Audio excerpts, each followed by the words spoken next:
Lok Sabha MP Dr. Bimol has returned to Ministry of Panchayat Raj seeking information regarding pending Panchayat election in Manipur.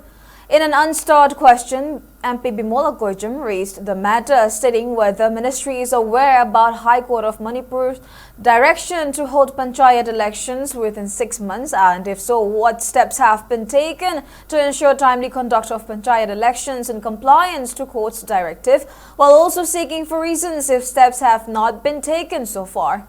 In response to MP Bimol's query, Ministry of Panchayat Raj Rajiv Ranjan Singh said Manipur government has informed that a review petition has been filed before High Court of Manipur against the order dated August 29, 2025, which directed for holding of Panchayat election within 6 months.